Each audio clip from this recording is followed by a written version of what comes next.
आता समजा की एखादी पाईप आहे आणि ती दोन ठिकाणी स्प्लिट केलेली, ह्याच ठिकाणी आणि ह्या ठिकाणी. तर मग अशा टाईपचा प्रॉब्लेम कसा सॉल्व्ह करायचा ह्याच्यावरती हा प्रॉब्लेम आहे. ए 30 सेंटीमीटर डायमीटर पाईप, ही जी पाईप आहे ही 30 सेंटीमीटर आहे.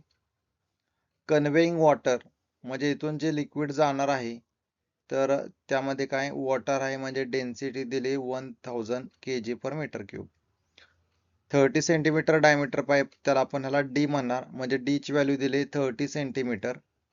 मीटर मध्ये कन्वर्ट करण्यासाठी 10⁻² न मल्टिप्लाय करावं लागेल. आन्सर मिळेल 0.30 metre. Branches into two pipes, म्हणजे ही जी पाईप आहे ह्याच्या दोन काय झाल्या, ब्रांचेस झाल्या. त्या इथं तुम्हाला दाखवल्यात, ही एक ब्रांच आणि ही दुसरी branch. branches into two pipes of diameter 20 and 10 centimetre respectively. म्हणजे 1 नंबरची ब्रांच आहे त्याला आपण 20 सेंटीमीटर दिली आणि जी 2 नंबरची आहे त्याला 10 सेंटीमीटर. मग 1 साठी D1 20 आणि D2 येणार आहे 10. तर युनिट कन्व्हर्जन तुम्हाला या प्रकारे करायचंय. युनिट काय मिळेल, व्हॅल्यू काय मिळेल, D1 is equal to 0.20, D2 is equal to 0.10 metre. If the average velocity in 30 centimetre diameter pipe, velocity आपल्याला ही जी 30 सेंटीमीटरची जी पाईप आहे त्याची व्हेलॉसिटी आहे 4 metre per second. 4 metre per second म्हणजे आपण त्याला काय म्हणणार आहे, व्ही. का तर ह्याला आपण डी बोललो तर ह्याला व्ही बोलतोय. हा डी आणि आता व्ही दिलाय 4 metre per second. Find the discharge in this pipe, म्हणजे फाइंड काय करायला लावला, Q. Also determine the velocity in 10 centimetre pipe, म्हणजे जो हा 10 सेंटीमीटरची जी पाईप आहे तर त्याला आपण 2 बोललोय, तर म्हणजे V2 आपल्याला सांगितलंय काढायला. इफ ॲव्हरेज velocity in 20 सेंटीमीटर डायमीटर पाईप इज 3 मीटर पर सेकंद. 20 सेंटीमीटरची जी पाईप आहे तर त्याची ॲव्हरेज velocity दिली 3 मीटर पर सेकंद. आपण प्रॉब्लेम वाचून गिवन डाटा आणि काय फाइंड आउट करायचंय आपण हे काढून घेतलेलं आहे इथं. आता आपण हा प्रॉब्लेम स्टार्ट करूया सॉल्व्ह करायला. हा प्रॉब्लेम येण्यासाठी काही फॉर्म्युले लक्षात असले पाहिजेत. Q is equal to AV, continuity equation A1V1 is equal to A2V2, आणि जो एरिया आहे तो सर्कल आहे त्यामुळे सर्कलचा एरिया π/4 d². सगळ्यात पहिल्यांदा आपण हे 1, 2 आणि 3 हे ज्या पाईप आहेत त्या सगळ्यांचे डायमीटर जे आहेत D1 D2 ह्याच्यावरनं आपण एरिया काढून घेऊया. A2 is equal to π/4 D2. D2 ची व्हॅल्यू टाका, इथं D2 ची व्हॅल्यू आहे 0.10. आन्सर मिळेल 0.00785 मीटर स्क्वेअर. ए साठी काय असेल π/4 d². डी ची व्हॅल्यू इथं दिलेली 0.30. ए मिळेल 0.07068 मीटर स्क्वेअर. A1 पण इथं आपल्याला मिळतोय, A is equal to π/4 D1 स्क्वेअर. D1 0.20.